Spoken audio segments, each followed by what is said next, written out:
தற்போது கிடைத்திருக்கும் முக்கிய செய்தி, +2 துணைத் தேர்வுகளுக்கு மே 16 முதல் ஜூன் 1ஆம் தேதி வரை மாணவர்கள் விண்ணப்பிக்கலாம் என அரசு தேர்வுகள் இயக்ககம் அறிவித்துள்ளது. இதுகுறித்த கூடுதல் தகவல்களை நமது சிறப்பு செய்தியாளர் அபிநயா வழங்க கேட்கலாம். அபிநயா, விவரங்களை பதிவு பண்ணலாம். மோனிஷா, 2024 பொதுத் தேர்வு நடந்து முடிந்து தேர்வு முடிவுகள் மே 6ஆம் தேதி வெளியானது. இந்த நிலையில் அதில் தேர்ச்சி பெறாத மாணவர்கள் மீண்டும் தேர்வு எழுதுவதற்கான விண்ணப்பிப்பதற்கான அவகாசம் தற்போது அறிவிக்கப்பட்டுள்ளது. அதன்படி வரும் 16ஆம் தேதியிலிருந்து ஜூன் 1ஆம் தேதி வரை பள்ளி மாணவர்களும் சரி, தனித்தேர்வர்களும் விண்ணப்பிக்கலாம்.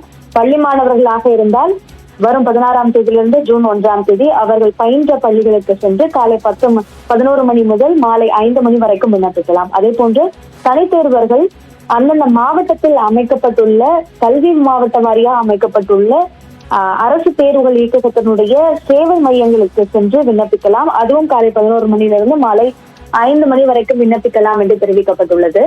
இணையதளம் வாயிலாக குறிப்பாக www.dg.tn.gov.in இந்த இணையதளத்தில் சென்று இது சார்ந்த விவரங்களை அவர்கள் தெரிந்து கொள்ளலாம்.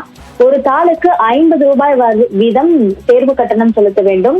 அத்தோடு சேர்த்து இதர கட்டணமாக 35 ரூபாய் என்று செலுத்த வேண்டும். ஆன்லைன் பதிவு கட்டணமாக இருந்தால் 70 ரூபாய் செலுத்த வேண்டும் என்று அறிவிப்பு வெளியாக இருக்கிறது. இது +2 மாணவர்கள் மட்டுமல்ல, +1க்கான அரியர் தேர்வும் இந்த மார்ச் 2024 நடத்தப்பட்டது. அதில் தோல்வியுற்றவர்களும் கூட இந்த மீண்டும் விண்ணப்பித்து இந்த தேர்வை அவர்கள் எழுதிக் கொள்ளலாம்.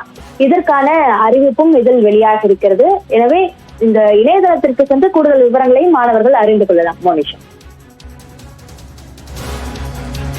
விவரங்களுக்கு நன்றி அபிநயா.